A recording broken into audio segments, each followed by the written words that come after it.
आप लोगों का अपना स्वागत है। पूर्व के वीडियो में हमने नगरों की परिभाषा के संदर्भ में बात की और जो पॉपुलेशन साइज के अंदर जो है नगरों को परिभाषा के स्तर पर विश्व के अंदर व्यापक विभिन्नता देखने को मिलती है, लेकिन हमने जो स्पेसिफिक जो नगरों के संदर्भ में परिभाषा के संदर्भ में भारत की बात की थी। आज हम जो नगरों का जो उद्भव होता है या विकास जो होता है, किस तरह से एक जो ग्रामीण जो क्षेत्र होता है, एक जो रूरल एरिया होता है, वो नगरीय क्षेत्र के अंदर किस तरह से समाहित हो जाता है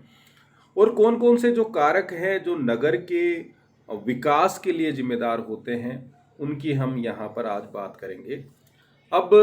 इसके लिए अगर हम कारकों की हम बात करें तो भौतिक कारक और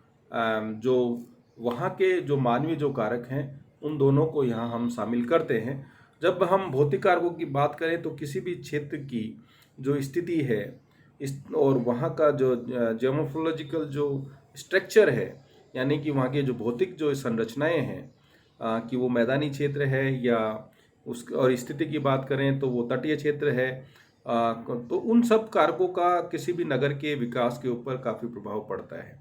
जलवायु की हम बात करें तो जलवायु जो होती है, जो टेम्परेट जो एरियाज़ होते हैं, जो यूरोप के जो विकसित जो देश हैं उनकी अगर हम बात करें तो यहाँ जलवायु जो है वहाँ के आर्थिक गतिविधियों के अंदर सहायक होने के कारण वहाँ का विकास तेज़ी से हुआ और उसके कारण जो वहाँ का जो नगरीय जो डेवलपमेंट है उसके ऊपर भी उसका सकारात्मक प्रभाव, चाहे वो यूएस से हो तो उनके ऊपर भी हमें ये देखने को मिलता है। किसी भी नगरीय क्षेत्र के विकास में वहाँ पर जो है जो पानी की अवेलेबिलिटी जितनी ज़्यादा होगी, वहाँ की जो विभिन्न जो गतिविधियाँ, चाहे वो इंडस्ट्रियल एक्टिविटीज़ हो, चाहे वो एग्रीकल्चर एक्टिविटीज़ हो या एनिमल हस्बेंड्री हो, तो इन सब चीज़ों का जो डेवलपमेंट है ऑल ओवर, न केवल नगरीय क्षेत्र का, साथ ही जो ग्रामीण क्षेत्र जो होता है वहाँ पर भी जो जनसंख्या का जो संगठन है वो उतना ही तेज़ी से वहाँ पर डेवलप होता है। तो वहाँ की जो जलापूर्ति है, वाटर सप्लाई की अवेलेबिलिटी जो है, वो भी नगरीय क्षेत्र के विकास को निर्धारित करती है। साथ ही वहाँ पर प्रॉपर ड्रेनेज पैटर्न होना चाहिए, जिससे कि वहाँ विभिन्न तरह की जो पानी से संबंधित या फ्लड जैसी जो सिचुएशंस हैं उनका वो आसानी से सामना कर ले। तो भौतिक कारकों की जब हम बात करते हैं तो नगर के विकास को प्रभावित करने वाले कारकों में स्थल व स्थिति उसकी किस तरह की है, क्लाइमेट, वाटर सप्लाई और वहाँ का जो ड्रेनेज सिस्टम है वो महत्वपूर्ण होता है। जब मानवीय कारकों की हम बात करते हैं तो जैसे हमने जब नगर को परिभाषित किया, वहाँ पर की जाने वाली जो आर्थिक गतिविधियाँ हैं वो एक महत्वपूर्ण फैक्टर है नगरीय क्षेत्रों को परिभाषित करने का। भारत के संदर्भ में हमने बात की तो गैर कृषिगत कार्यों में वहाँ पर 75% जो पॉपुलेशन इन्वॉल्व होती है तो उसको नगरीय क्षेत्र के अंदर शामिल किया। तो यहाँ जो मानवीय कारकों के अंदर क्षेत्रों की जो आर्थिक जो संरचना है, वो नगरों का जो आर्थिक जो आधार है कितना व्यापक है, कितनी डाइवर्सिटी इकोनॉमिक एक्टिविटीज़ में देखने को मिल रही है, या वहाँ की जो प्रशासनिक राजनीतिक जो आवश्यकताएं हैं वो डिपेंड करता है कि वहाँ पर नगर पालिका या नगर निगम, तो ये सब चीज़ें उस नगरीय विकास के परिणाम स्वरूप ही हमें वहाँ की प्रशासनिक जो व्यवस्थाएं हैं, संरचना है, उसमें एक व्यापक परिवर्तन हमें देखने को मिलता है। तकनीकी विकास की हम बात करें या सामाजिक या जनांकीय जो स्वरूप होता है, वह नगरीय विकास को प्रभावित करने वाले मानवीय जो कारक होते हैं उन तरह के अंदर शामिल किया जाता है। नगरीय विकास के संदर्भ में विभिन्न विद्वानों के अपने अपने विचार दिए गए, चाहे वो पैट्रिक गैडिस हो, हम टेलर की बात करेंगे तो यहाँ सबसे पहले नगरीय विकास की जो डेवलपमेंट की जो स्टेजेस हैं उसमें पैट्रिक गैडिस ने 1931 में अपने विचार दिए और उन्होंने 3 अवस्थाओं की बात की कि एक उषा तकनीक या ईओ टेक्निक जो टाइम पीरियड था जिसके अंदर ये 1000 से 1800 ईस्वा की अवधि के अंदर जो नगरों का विकास हुआ उनको इन्होंने शामिल किया, जबकि उसके बाद जो नगरों के अंदर एक इकोनॉमिक डेवलपमेंट हो गया या पॉपुलेशन कंसंट्रेशन बढ़ गया, तब इन्होंने इसको पैलियो टेक्निक या पुरा तकनीक में जो 1800 से 1900 ईस्वी की जो बात है जहां नगरों का विकास हुआ उनको शामिल किया, जबकि 1900 ईस्वी के बाद जो नूतन तकनीक है या नियो टेक्निक है, वहाँ जब नगरों का एक व्यापक स्वरूप हमें देखने को मिला उसको इन्होंने तीसरी जो अवस्था है न्यू टेक्निक के अंदर शामिल किया। तो परीक्षाओं के अंदर नगरीय विकास के संदर्भ में पैट्रिक ने कितने स्टेजेस के अंदर डेवलपमेंट की बात की, कब कई कौन कौन सी स्टेजेस थी, इसके ऊपर सवाल पूछे जाते हैं। अब हम बात करें लेविस मम्फोर्ड की, जब हम बात करते हैं यहाँ से एग्जाम्स के अंदर विशेषकर वस्तुनिष्ठ जो एग्जाम्स होते हैं बहुत सवाल पूछे जाते हैं। तो लेविस मम्फोर्ड ने 1938 के अंदर 6 अवस्थाओं की बात की जो नगरीय विकास से जुड़ी हुई थी।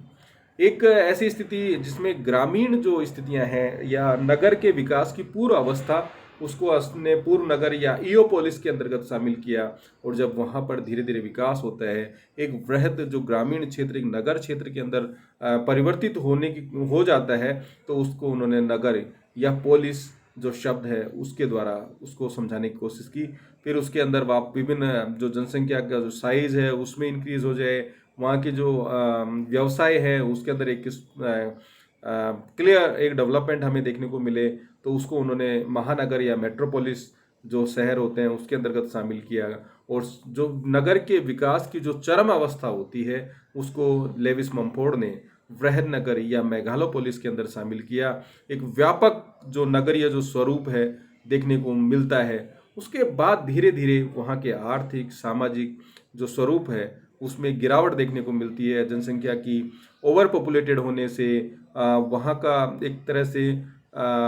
इंफ्रास्ट्रक्चर डिग्रेडेशन होने से धीरे धीरे वहाँ पर विभिन्न तरह की आर्थिक सामाजिक समस्याएं पैदा होने लग जाती हैं। तो नगर का जो है धीरे धीरे ह्रास होना शुरू हो जाता है। उस स्थिति को लेविस मम्फोर्ड ने ह्रासोन्मुख या टायरोनोपोलिस जो स्टेज है उसके अंतर्गत शामिल किया। और एक स्थिति ऐसी आती है कि वहाँ पर जो डेवलपमेंट है वो काफ़ी लिस्ट हो जाता है, कम हो जाता है, और नगर के अंदर विभिन्न तरह की जो समस्याएं होती हैं वो बढ़ जाती हैं। और वहाँ से लोग बाग दूसरी जगह पर माइग्रेशन या प्रवासन करना शुरू कर देते हैं। एक तरह से नगर जो होता है वो नष्ट होने की ओर अग्रसर हो जाता है। तो उसको उन्होंने लेविस मम्फोर्ड ने नष्ट प्राय या नेक्रोपोलिस जो स्टेज होती है, अवस्था जो होती है, उसके अंतर्गत शामिल किया गया। ईओपोलिस, पोलिस, मेट्रोपोलिस, मेगालोपोलिस, ट्रायनोपोलिस और नेक्रोपोलिस, ये 3 स्टेजेज हैं जो नगर के विकास और विकास के साथ साथ किस तरह से उनका ह्रास की स्थिति हमें देखने को मिलती है उसको लेविस मम्फोर्ड ने 6 अवस्थाओं के अंदर वर्गीकृत किया।